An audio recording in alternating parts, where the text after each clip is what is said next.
Bismillahirrahmanirrahim. Assalamualaikum warahmatullahi wabarakatuh. Alhamdulillahilladzi hamdan yuwafi ni'amahu wa yukafi mazidah. Nahmaduhu wa nasta'inuhu wa nastaghfiruh wa nastahdi wa natubu ilaihi wa natawakkalu alaihi. Hamdan wa ni'matan wa syukran ala kulli izmati min Allah.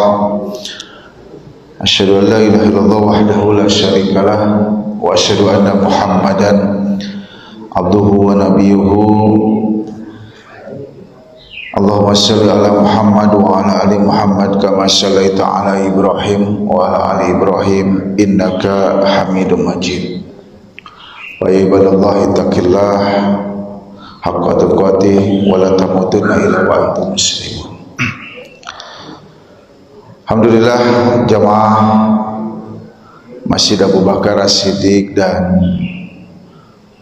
penonton live IG Masjid Abbas yang Allah muliakan, azanillahu wa iyyakum. Alhamdulillah subuh ini Allah perkenankan kita untuk bisa mencicipi salah satu hidangan nikmat yang Allah berikan kepada kita, yaitu nikmat sholat berjamaah. Karena kata Rasulullah Shallallahu Alaihi Wasallam, burika ummati fi bukuliha. Jadi umatku ini, kata beliau, itu diberkahi di pagi harinya. Maka siapapun yang menyambut hari, ya, ada yang mungkin sebelumnya sudah menaikkan tahajud, witir, lalu kemudian sekarang kita sholat berjamaah, dan kemudian dilanjut dengan yatadarusun Al-Quran, lalu kemudian berkumpul bertadarus Al-Quran, mempelajari bagaimana isi Al-Quran. Kata Rasulullah dalam hadisnya, maka hafat alaihimul malaikah, maka malaikat akan membentangkan sayapnya, wa ghasyiyatuhumur rahmah, dan rahmat Allah akan menyelimuti orang-orang yang berkumpul saat itu. Itu mudah-mudahan jamaah sekalian Allah muliakan, azanillahu wa iyyakum, duduknya hadirnya kita di masjid ini itu jadi bagian salah satu ikhtiar kita, Pak, untuk meraih kunci surganya Allah. Karena kata Rasulullah juga, man salaka tariqan yaltamisu fihi ilman, barang siapa yang senantiasa melakukan segala upaya daya ikhtiar untuk yaltamisu fihi ilman, itu mencari ilmu, maka sahalallahu lahu tariqan ilal jannah, maka Allah akan mudahkan baginya itu jalan menuju surga. Nah, ini tunduh kene banyak, ayo ingat aduh cara masak dan sebagainya. Jadi duduknya kita insyaallah mudah-mudahan jadi wasilah untuk kita meraih surganya Allah. Jamaah sekalian yang Allah muliakan, azanillahu wa iyyakum, salah satu metode dakwah Rasulullah sallallahu alaihi wasallam, ya. Jadi itu kan senantiasa dicatat oleh para sahabat, lalu kemudian dituliskan oleh para ulama, dan kemudian dikodifikasikan, dikumpulkan menjadi sebuah kitab-kitab. Itu disebutnya hadis. Nah, hadis ini ada yang sifatnya fi'liyah, ya. Fi'liyah itu hadis yang sifatnya perbuatan Nabi. Jadi perbuatan Nabi yang dilihat oleh sahabat, yang kemudian oleh sahabat disampaikan lagi, lalu kemudian dicatat oleh para ulama, dan kemudian sampai kepada kita. Contoh misal, karena itu fi'liyah Nabi, Pak Bu, itu bisa tidak sama, karena menyangkut apa yang menjadi perbuatan Nabi. Bisa jadi misal gini, sahabat tertentu melihat Rasulullah ini ketika di satu momentum melakukan hal ini, tapi ketika di momentum yang lain itu kemudian beliau melakukan hal lain. Contoh, ini lebih sering dan banyak terjadi dalam hal urusan fikih. Ya, Makanya kemudian ada yang berbeda pendapat. Ya, contoh misal, sahabat yang satu melihat Nabi ketika mengangkat tangan dalam sholatnya itu lurus sejajar dengan telinga. Ya. Ada tapi sahabat yang lain yang melihat Nabi melakukan ketika mengangkat tangan itu tangannya itu sejajar dengan bahu. Ya. Ada juga yang ketika ternyata Nabi pas mengangkat tangan takbiratul ihram itu Nabi ternyata sejajar dengan dada. Benar nggak semuanya? Lihat bagaimana kualitas hadis. Tapi seringkali fi'liyah Nabi itu tidak sama. Ya. Karena itu jamaah sekalian, Bapak Ibu yang Allah muliakan azanallahu wa iyyakum, karena fi'liyah Nabi seringkali tidak sama dan ini urusan fikih, Pak. Jadi jangan ribut kalau urusan fikih itu. Karena bisa jadi sahabat itu melihat Nabi melakukan A di satu momen, tapi sahabat lain melihat Nabi melakukan hal lain di momentum yang lain. No paling sok ribut nongcing. Tahiyat utak-utakan yang utak-utakan. Sahabat Zubair bin Awam itu melihat Nabi tidak menggerak-gerakkan tangannya, tapi Wa'il bin Hujr itu melihat beliau ketika tahiyat menggerakkan tangannya. Dua-duanya benar tuh, bisa. Karena fi'liyah. Yang satu ketika melihat Nabi pas tahiyat tengah gerakkan, terus disampaikan. Yang satu Wa'il bin Hujr ketika melihat Nabi sholat dan kemudian tasyahud melihat Nabi menggerak-gerakkan. Oh, dua lagi sama. Inilah fi'liyah. Makanya wilayah atau cakupan fikih itu luas. Nu salah urang teh deuk diajar. Jadi orang mah diajar nanti A tapi B tidak pernah, C tidak pernah. Makanya belajar. Kunci ilmu itu kata Imam Ghazali itu kan belajar. Ketika kita tidak belajar maka tertutuplah salah satu pintu keterbukaan. Karena itu masya Allah luar biasa. Imam Syafi'i itu mengatakan, man kathura ilmuhu qalla inkaruhu. Kata Imam Syafi'i, barang siapa yang ilmunya luas, barang siapa yang ilmunya sudah banyak, qalla inkaruhu, maka dia akan sedikit sekali mengingkari orang lain. Moal baca carek kabatur. Tapi waman qalla ilmuhu, barang siapa yang ilmunya justru terbatas ngan saukur sakitu-kituna, maka kasur inkaruhu, baca carek kabatur. Dan ini terjadi. Ya. Makanya karena itu urusan fi'liyah Nabi itu harus dilihat dalam spektrum hadis yang lebih luas. Ini hadis fi'liyah. Nah, Nabi itu juga ada yang sifatnya itu takririyah. Takririyah itu apa? Persetujuan Nabi. Ya, ketika sahabat melakukan A, Nabi diam, nah itu takrir, Nabi setuju. Atau ketika sahabat melakukan A, Nabi kemudian mengiyakan, maka Nabi setuju. Nah itu takririyah. Ada juga sunnah qauliyah, hadisnya yang sifatnya ucapan. Nah, hadis yang sifatnya ucapan, jamaah sekalian Bapak Ibu yang Allah muliakan azanallahu wa iyyakum, itu seringkali disampaikan Nabi itu dalam khutbah-khutbah atau dalam halaqah-halaqah, dalam kumpulan-kumpulan yang sangat terbatas. Qauliyah ini hadis Nabi yang sifatnya ucapan perkataan itu bisa jadi disampaikan secara personal kepada perorangan, bisa jadi disampaikan ketika Nabi berkumpul dengan para sahabat, bisa jadi Nabi menyampaikan dalam satu momentum besar. Contoh misal, ketika Nabi menyampaikan khutbah wada, itulah khutbah Nabi terpanjang.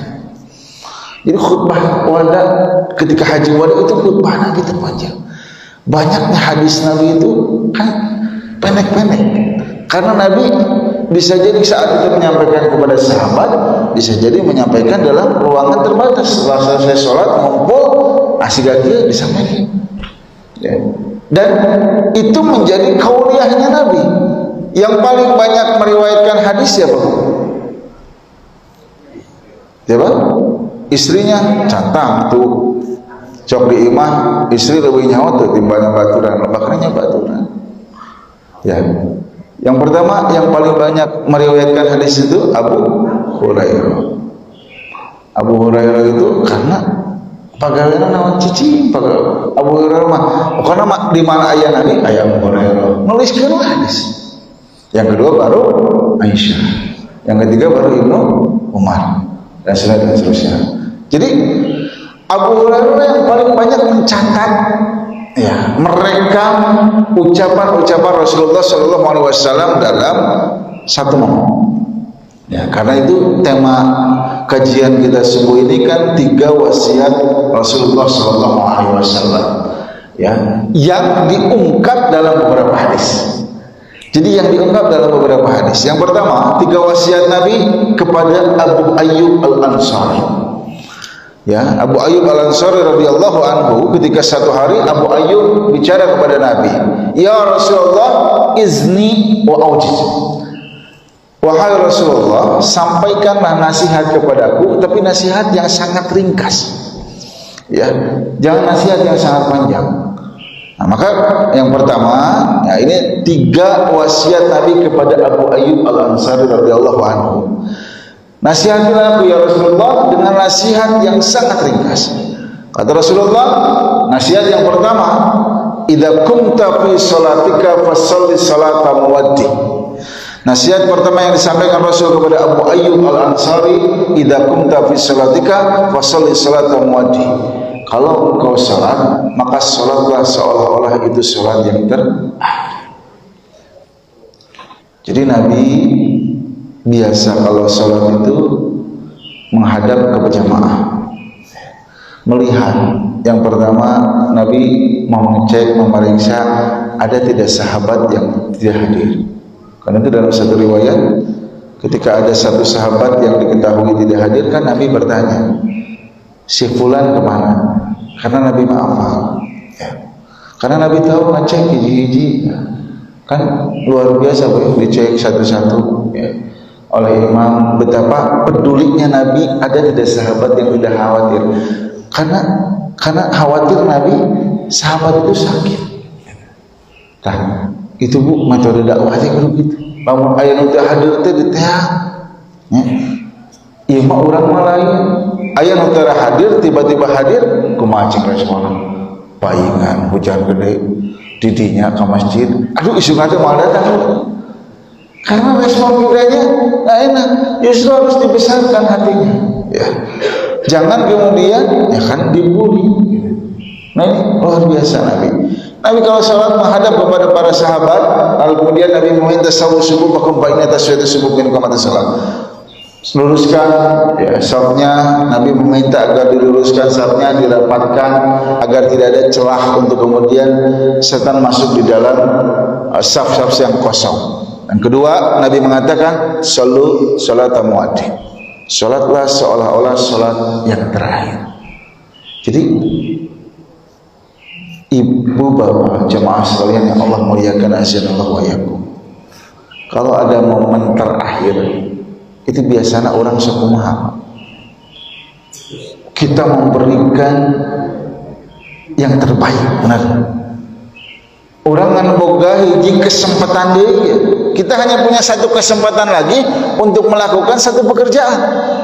Maka bagaimana kita melakukannya? Pasti yang terbaik. Kita kerahkan tenaga kita, kita kerahkan usaha kita kerahkan ikhtiar kita, karena kita apa? Kita ingin yang terbaik. Tas salat ge Pak, Bu, ngabayangkeun kudu kitu. Idza kunta fi shalatika fashalli shalata muaddi. Kata Nabi, kalau engkau sedang salat, maka salatlah seolah-olah salat yang terakhir. Ngabayangkeun kumaha lamun tadi eta subuh teh subuh terakhir urang. Kumaha lamun tadi isya ke isya terakhir ulah, kan aya nu kitu nya. Karek ke salat isya cenah tadi panggih. Ada yang kemudian bahkan Masya Allah luar biasa, orang yang kemudian Allah cabut nyawanya ketika dia sedang salat. Maka salat muaddi, bayangkan ketika kita salat tuh, ya Allah itu kumaha lamun jadi salat terakhir urang. Dan wa innaha lakabiratun illa 'alal khashiin. Dan salat itu kata Allah dalam Al-Qur'an, wa innaha lakabiratun illa 'alal khashiin. Salat itu berat, salat itu susah, salat itu kalau suarana asa menggema keluar atau di dalam ini? Di dalam saja kan ya? Wa innaha lakabiratun ila alal khosyin, berat, ya, susah kecuali ila alal khosyin, kecuali bagi orang yang khusyuk. Saha Pak Bu khusyuk teh cing? Nu khusyuk teh kumaha? Anu teu inget nanaon bahaya eta mah. Atuh monya salat teu inget nanaon gelo eta mah. Nu khusyuk teh kumaha? Sok da biasana lamun keur salat barang nu leungit jadi ingat bener teh eta gunting kuku teh dina meja tuh. Keur salat khusyuk teh nu kitu. Bisa jadi itu khusyuk gitu. Nah, maka yang khusyuk itu dijelaskan oleh Allah kemudian dilanjutkan ayatnya alladzina yazunnuna annahum mulaqu rabbihim. Orang yang ketika dia salat yazunnuna annahum mulaqu rabbihim, dia yakin bahwa dia sedang bertemu dengan Rabbnya. Punten ari urang ketika salat urang teh keur berkomunikasi Pak jeung Allah. Makanya dalam hadis qudsi, idza qala al-abdu alhamdulillahi rabbil alamin, kalau seorang hamba dia berucap alhamdulillahi rabbil alamin, maka Allah mengatakan hamidani abdi, eta tinggali hambaku sedang memujiku, itu Allah. Jadi kali lamun ketika maca teh eta teh urang teh berkomunikasi jeung Allah. Ya, makanya ketika kita mengatakan Sami Allahu liman hamidah, kan itu. Maka Allah mendengar setiap orang yang memujinya. Apa yang kita jawab? Rabbana lakal hamdu, ya Allah. Ukur keranjen segala pujian. Makanya ketika salat hayati, ya, dimaknai, lalu kemudian diresapi apa yang kemudian menjadi bacaan. Ya. Ketika kita sholat sunnah, ya, bayangkan sholat sunnah itu bisa jadi sholat terakhir. Ketika kita tahajud, bayangkan tahajud kita itu menjadi tahajud yang terakhir. Karena sholat itu adalah gambaran bagaimana kemesraan seorang hamba itu dengan Rabbnya. Ketika kita berucap Allahu Akbar, harus yakin dalam hati bahwa Allah adalah Akbar, bahwa Allah itu maha besar. Tidak ada masalah yang besar, karena yang maha besar itu Allah. Dan karena kalau orang sholat ya Allahu Akbar, baru mikirin masalah. Padahal ayatnya Allah, orang tinggal masalah gede, padahal masalah maletik dan nomor masalah ke orang sah. Allah yang memberikan kita ujian, Allah yang bisa melepaskan ujian, Allah. Jadi ketika kita berucap Allahu Akbar, bayangkan Allah itu lebih besar dari apapun yang kita anggap besar hari ini. Kalau kita masih ada menganggap besar sesuatu, tak kurang teh can ngahayati karena makna Allah. Ibu pernah tidak membayangkan ketika dalam tahiyat, tahiyatulillah, ya, ada juga tahiyatul mubarakatus shalawatut thayyibah. Terus nama assalamualaikum ayuhan nabiyyu, eta urang keur nyapa ka saha. Kita sedang menyapa siapa? Pak, kepada Nabi. Pernah ke ngabayangkeun eta nu disapa teh aya hareupeun urang lamun keur salam teh assalamualaikum ya ayuhan nabi. Ini ya Rasul salam ka anjeun. Kabayang teh ketek urang disambut anjeun. Cek Rasul teh. Eta ya kamu pun ngucapkeun salam. Urang mah assalamualaikum ayuhan nabi tapi pikiran balik ka mana tah. Makanya assalamualaikum ya ibadallah, mengucapkan salam kasakikir itu. Salat itu berat, betul bagi orang yang tidak khusyuk. Tapi bagi orang yang khusyuk, yang memaknai setiap ucapan doa yang dibacanya, salat itu ringan. Ya, salat itu ringan. Salat itu adalah bagaimana kita melepaskan apapun yang kita miliki hari ini, yang kita melekat hari ini pada diri kita, kepada siapa? Kepada Allah. Karena bisa jadi sholat kita adalah sholat yang terakhir, bisa jadi tidak ada kesempatan kita untuk melakukan sholat, maka sholatlah sebelum disolatkan. Urang ayeuna sholat beureut tukangan imam, nya nu tarang imam. Tapi engke mah urang salat hareupeun imam. Tah salat muaddi. Alladzina yazunnuna annahum mulaqu rabbihim, ketika dia salat dia yakin dia sedang bertemu dengan Rabbnya. Allah tadi CCTV-an. Bukan sedang berbicara dengan makmum lain, bukan sedang berbicara dengan imam, tapi kita sedang yakin bertemu dengan Allah. Wa annahum ilaihi raji'un, dan dia yakin bahwa dia akan kembali kepada Rabbnya. Jadi yang pertama nasihat Nabi kepada Abu Ayyub, lamun salat bayangkan salat adalah salat yang terakhir. Kalau sedang salat bayangkanlah salat itu salat yang terakhir. Maka kalau kita membayangkan setiap salat itu adalah salat yang terakhir, khusyuk pasti. Dan naon ya Allah, lamun tadi beri kesempatan deui keur salat subuh atau beureun tadi ada salat terakhir urang. Sementara salat keur tadi teh ingat masalah, ingat nanaon sagala. Ya. Nah, jadi apa yang pertama, salatlah seolah-olah salat yang terakhir. Ini nasihat Nabi kepada Abu Ayyub. Nasihat kedua, kata Nabi kepada Abu Ayyub, la tukallim bi kalamin ta'tadiru minhu. Jangan kau bicara dengan satu perkataan ta'tadiru minhu yang kau akan menyesalinya. Ya, maksudnya naon? Kata Nabi, salamatul insan fi hibzil lisan. Ada salamatna jelema teh ku ngajaga lisan. Selamatnya seseorang itu karena dia menjaga lisannya. Bahkan ketika Nabi ditanya siapa itu muslim, muslim itu adalah man salimal muslimuna min lisani wa yadi. Orang muslim itu adalah orang yang muslim lainnya itu selamat dari lisan dan perkataannya. Berarti nasihat yang kedua, jaga lisan kita. Jadi nyerina ku ucapan mah sok kadang-kadang leuwih raheut dibandingkeun ku peso.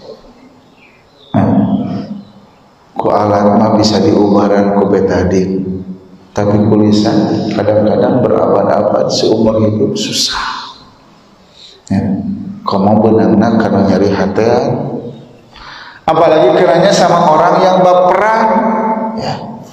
Wah, ucapan itu bisa menancap ke dalam hati, tumbuh menjadi rasa dendam dan kedengkian, luar biasa. Betapa banyak perang itu terjadi hanya karena kata-kata. Betapa banyak masalah di dalam lingkup apapun itu terjadi karena kata-kata. Ya. Rumah tangga kadang-kadang kalau kata-kata yang salah keluar, wah perang dunia katilu kejadian. Istri suami ketika berucap dan ucapan itu dianggap sebagai sesuatu yang menyakitkan oleh pasangannya, pasti jadi urusan rumah tangga nu gede. Padahal ukur gara-gara mengucapkan sesuatu. Ya. Maka kata Nabi, la tukallim bi kalamin ta'tadiru minhu, jangan berucap dengan satu ucapan yang kau akan menyesalinya. Makanya nasihat Nabi apa? Terkait dengan lisan ini, kul khairat aw liyas. Kalau tidak bisa berkata baik, lebih baik diam. Katakanlah yang baik-baik, aw liyasmut, atau diam. Makanya ada yang menyebutkan diam itu cenah emas. Ya. Ini mah kalau kita tidak bisa berkata baik, kalau kita bisa berkata baik, Nabi juga mengatakan kul khairat walau kana murran, kan gitu. Sampaikan yang baik-baik itu walaupun pahit gitu. Kudu nempatkeunna kudu merenah. Kade cek ustaz cenah kudu nyampaikan yang baik-baik walaupun pahit. Di rumah tangga dipraktekkeun, durdar eta masalah. So nyaho orang teh masakan pamajikan teh teu ngeunah. Ulah disampaikan apa adanya teuing atuh. Apa cek ustaz cenah walau kana murran, tah eta betul salah memahami hadis gitu. Kumaha apa masakan teh? Teu ngeunah itu masakan teh. Abong teh jadi masalahnya. Pasti jadi masalah. Sama istri juga jangan menyampaikan apa adanya. Si bapak geus gaya, ngarasa gaya nya. Mah kumaha bapak geus pantes can. Ulah walau kana murron gitu. tepikeun we rek sakumaha apa ada goreng bapak teh. Wah itu masalah Bu. Jadi kudu nempatkeun pas ya. Hati-hati menempatkan hadis itu. Banyak orang yang salah kaprah hadis siga kieu tepikeun apa adanya. Itu masalah. Karena itu kul khairon aw yasmut, katakan yang baik-baik atau dia. Ya, contoh ya di urusan rumah tangga. Ya. Tidak. Eta salaki lamun capek. Seorang suami itu kalau capek inginnya datang ke rumah lalu diceritakan masalah, tapi sudah dihidangkan oleh masakan. Betul tidak? Kalau capek mah hayatna teh. Geus tinggal dahar ulah ditanya, "Pak, urusan naon tadi bla bla bla," geus tinggal dahar. Ya. Maka seorang istri dengan sigap, dengan ketaatannya nyiapkeun masakan istimewa keur menjadi salaki di imah. Balik tas salaki teh ka imah, tok tok tok, "Assalamualaikum Bu." Salam santan. Terus Bapak lapar mohon cenah lapar. Coba teh urang tuan begitu dimakan ya eta rasana teh asin luar biasa, pangset cek urang cenah nya. Lamun tangamalkeun hadis tadi bahaya Pak. Kul khairan aw yasmut.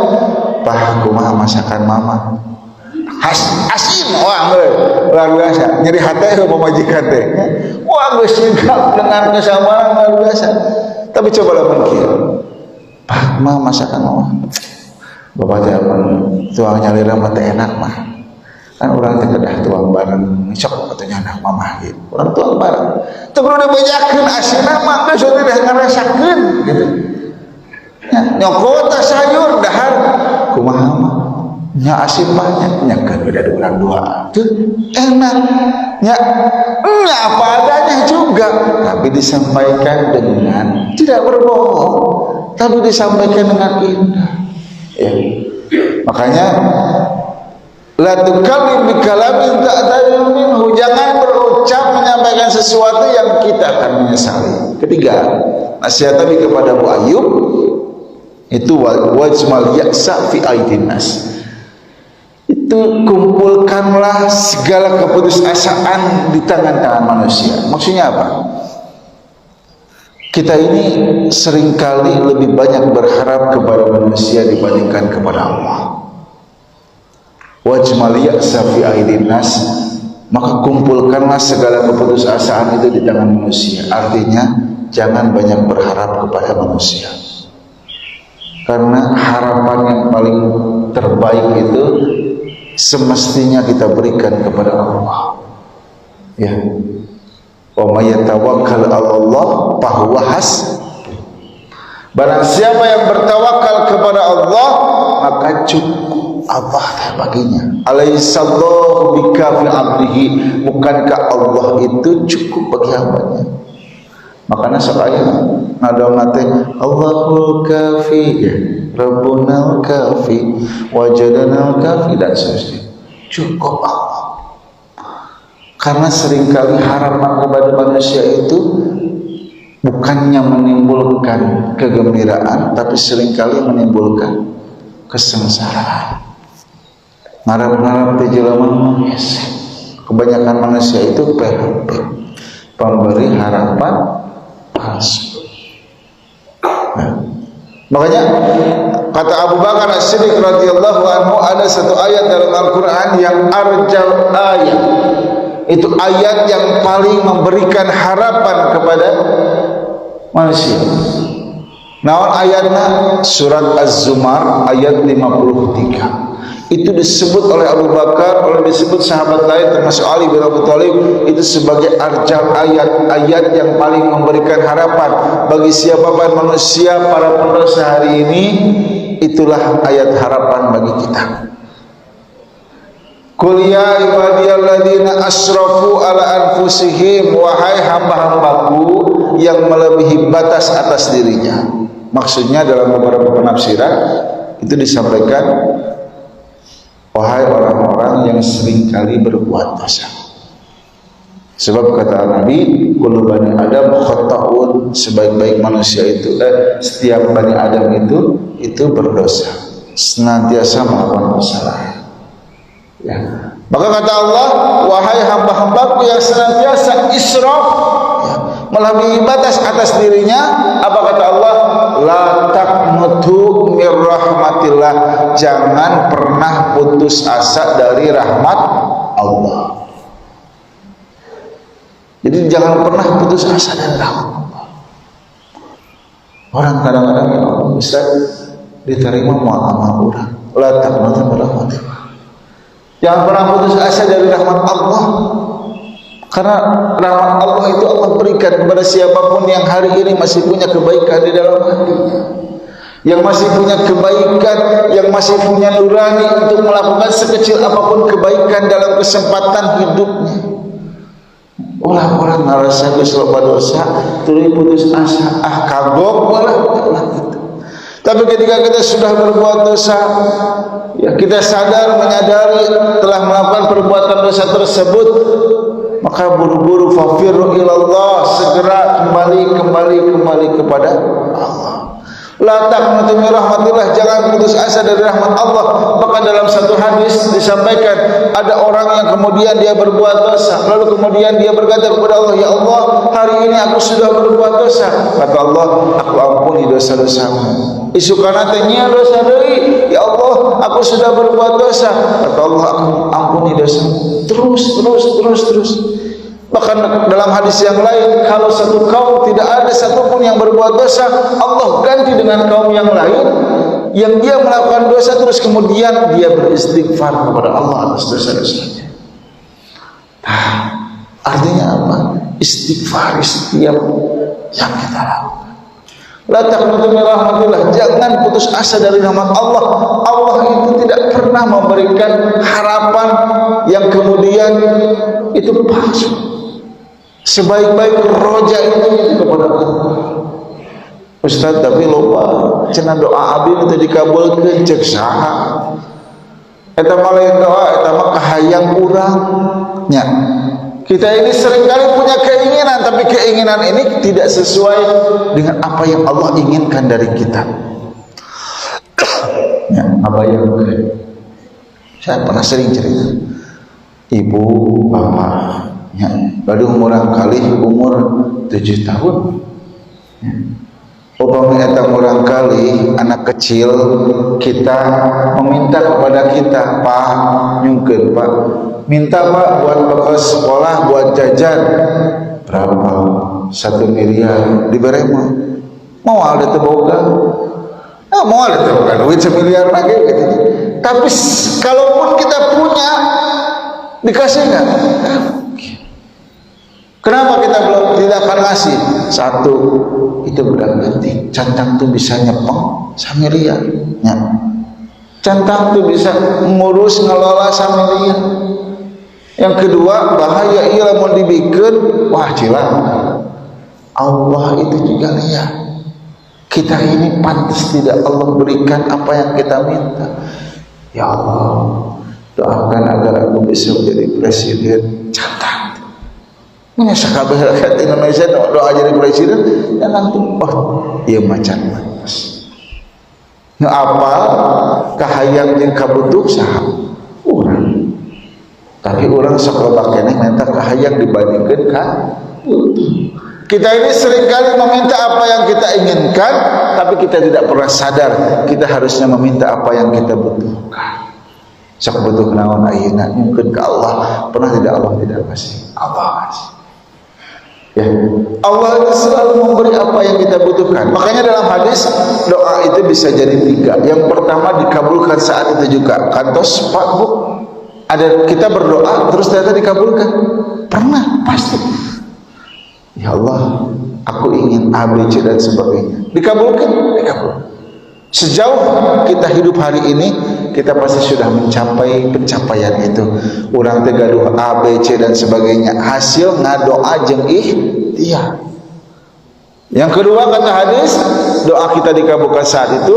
Yang kedua, doa kita diganti dengan yang lebih baik. Pernah tidak? Pernah. aya teu anu tadina ngimpina misal hayang boga mobil A, tapi ku Allah teh ternyata dina hirup urang teh urang dibere mobil B. Tante cek urang mah, nah ini itu diberi mobil A, ada orang yang mobil A, tapi diberi mobil B. Bisa jadi mobil B itu ternyata lebih baik daripada apa yang kita inginkan. Wa asa an tuhibbu syai'an wa huwa kurhul lakum. Tuh tinggal lihat, cek ayat Quran. Dan bisa jadi engkau mencintai sesuatu padahal dia itu tidak baik bagimu. Tah. Ieu mah keur anu can karawin. Ya, bagi para pemuda-pemudi. Wa asa an tuhibbu syai'an wa huwa kurhul lakum. Kalau kita mencintai seseorang, kalau seseorang itu pergi, biarkan. Bisa jadi kita mencintai dia padahal dia tidak baik bagi Allah. Lalu itu pun sama. Kita yang sudah berumah tangga, Allah berikan kita materi kecukupan. Ternyata oleh Allah diambil. Ya, aduh. Bahasa tahibbus syai'an wa huwa kurhul lakum. Seringkali kita mencintai sesuatu padahal bisa jadi di mata Allah itu tidak baik bagi kita. Sebaliknya wa asa an takrahu syai'an wa huwa khairul lakum, kita tidak mencintai sesuatu padahal bisa jadi itu baik di mata Allah. Jadi yang kita cari yang baik-baik itu bukan menurut versi kita Pak, tapi menurut siapa? Versi Allah. Kita ini seringkali mencari yang terbaik menurut versi kita, bukan versinya Allah. Maka carilah yang terbaik menurut versinya Allah, bukan versinya manusia. Karena versinya manusia seringkali bikin kecewa, tapi versinya Allah yakin kalaupun kita di dunia merasa kecewa, tapi di akhirat pasti kita akan merasa bahagia. Konsepnya itu Allah dulu, Allah lagi, Allah terus. Allah dulu, Allah lagi, Allah terus. Itu aja. Allah. Kalau kita sedang bingung memikirkan sesuatu, ada dua pilihan, mana yang lebih mendekatkan kita kepada Allah? Pekerjaan. Ustaz bingung saya dihadapkan dengan dua pilihan, mending kerja A, mending kerja B. Mana yang lebih mendekatkan kepada Allah, maka pilihlah itu. Ustaz saya punya dua pilihan jodoh, ada yang A, ada yang B. Carilah dan pilihlah mana yang lebih mendekatkanmu kepada Allah. Ustaz saya punya pilihan sekolah, ini gimana? Pilih yang paling mendekatkan kita kepada Allah. Karena untuk apa yang kita miliki hari ini kalau itu malah menjauhkan kita dari Allah? Untuk apa yang menemani kita hari ini itu malah menjauhkan kita dari Allah? Ya, karena itu tadi, selama ini kita seringkali mencari yang terbaik versi kita, tapi tidak pernah berusaha mencari yang terbaik menurut versinya Allah. Jadi yang pertama apa nasihatnya? Sholatlah sholatlah seolah-olah sholat yang terakhir. Yang kedua, jaga lisan kita, jangan sampai berucap tapi kemudian menyesal. Ya, yang ketiga tadi, tetap senantiasa berharap hanya kepada Allah. Tahtilu wasiat Nabi. Betul. Kata Abu Ayyub, izni wa awjid. Ya Rasulullah, nasihati aku dengan nasihat yang paling ringkas. Ya, hiji salat kudu khusyuk berarti kan. Dua, kade dijaga tali santai ulah nepi ka nyarita nu lain-lain. Nu katilu, ulah loba ngarep ka jelema. Eta tiga wasiat Nabi yang kalau kita amalkan, Masya Allah, efeknya luar biasa. Sholat kita akan jadi baik, ya. Muamalah kita dengan orang akan jadi baik juga, dan keyakinan ketawakalan kepada Allah juga akan semakin baik. Masya Allah, efeknya luar biasa, ya. Ustaz cenah eta tidak sering tapi maneh hese ngamakeun nyada kitu. Sakadik we. Ya. Kadang-kadang keur di masjid masuk ingat nya keur masih pokoknya eta aya 3 wasiat Nabi teh, tapi ketika kembali ke rumah sudah lupa saja dengan apa yang tadi disampaikan. Ya, makanya dulu ada sahabat namanya Hanzalah. Ya, Hanzalah ini seorang sahabat yang dia pernah berucap nafaqah Hanzalah. Aduh, Hanzalah munafik. Kenapa sahabat Abu Bakar ketika mendengar Hanzalah mengatakan itu kaget. Hanzalah, kenapa engkau bicara begitu? Nafaqah Hanzalah. Cenah Hanzalah teh munafik gitu. Terus teh kata Abu Bakar, kenapa engkau berucap begitu Hanzalah? Nya cenah Abu Bakar, kita ini kalau sedang bersama di majelisnya Nabi, kita ingat surga, kita ingat neraka, kita ingat mesti melakukan kebaikan A, B, C dan sebagainya, kita ingat harus meninggalkan keburukan A, B, C dan sebagainya. Tapi ketika kembali ke rumah, pokok TKP. Ya, kan gitu orang. Di masjid mahnya ingat, ya Allah, sholatnya kudu khusyuk. Ketika balik ayo ngomong pokok barho teh apa? Eta Hanzalah ya sekelas sahabat sampai mengucap seperti itu karena Masya Allah luar biasa. Atuh cek Abu Bakar teh Hanzalah sami atau eta masih gak kitu abdi. Ya. Maka dua-duanya datang kepada Rasulullah, ya Rasulullah, cari kumaha lamun kondisi siga kieu. Ketika kami sedang bersama engkau, kami ingat apa itu surga, apa itu neraka, apa amalan yang mendekatkan kami kepada surga, apa amalan yang mendekatkan kami kepada neraka. Tapi ketika kembali ke rumah, kami lupa semua yang pernah kau sampaikan. Kata Rasulullah, terus sakedik.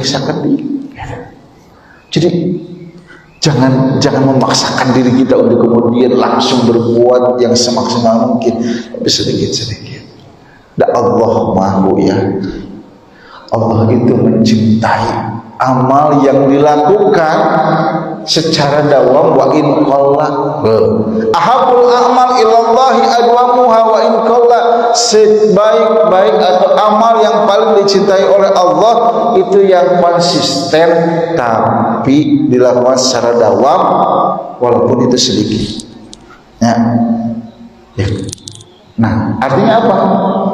Itu sikap istiqomah kecil tapi konsisten. Contoh misalnya kecil tapi konsisten itu apa? Duha 2 rakaat, kudu dalam 2 tapi konsisten ya. Misal tahajud, abdi mau Ustaz, abdi mau kiatna witirna hungkul, witirna hungkul tapi konsisten. Sedekah pagi, Ustaz abdi mau mungkiat 2.000 sehari, nyakeun bae 2.000 sehari, lamun penghasilan misalkan 100.000. Tapi penghasilan 1 juta 2.000 sehari mah tuh manya we disaruakeun jeung mere Pak Oga. Ya. Ayeuna urang penghasilan 10 juta 2.000. Nah 2.000 pacek Ustaz konsisten lain gitu. Jadi kudu naik ya, maka konsisten amal ya. Itu saja mungkin jamaah sekalian, Bapak Ibu yang Allah muliakan, asyhadullah wa iyyakum, 3 wasiat Rasulullah yang mudah-mudahan kita bisa amalkan dalam kehidupan sehari-hari. Salatlah seolah-olah salat yang terakhir. Bayangkan kalau salat itu yang terakhir kita akan khusyuk, maka khusyuklah dalam salat kita. Yang kedua, satu kali bikalam yang ta'adir minhu, jaga lisan kita, jangan sampai kita berucap tapi kemudian menyesal karena ucapan yang sudah kita lontarkan. Yang ketiga, wajmali asafi ainin nas, jangan pernah berharap kepada manusia, serahkanlah harapan kita sepenuhnya itu hanya kepada Allah.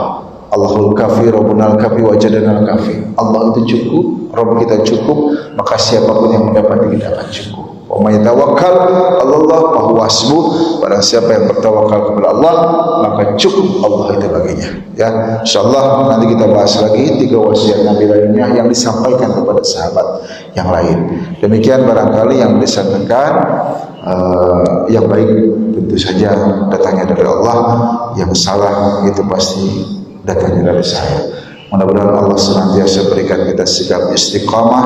Mudah-mudahan Allah juga jadikan kita orang-orang yang senantiasa muslihun, memperbaiki diri setiap hari agar terus benar-benar kita mencapai derajat takwa yang sebenarnya takwa. Kita tutup dengan doa kafaratul majlis. Subhanakallahumma wa bihamdika asyhadu an la ilaha illa anta astaghfiruka wa atubu ilaik. Aqulu qawli hadza wa astaghfirullah li wa lakum. Wassalamualaikum warahmatullahi wabarakatuh.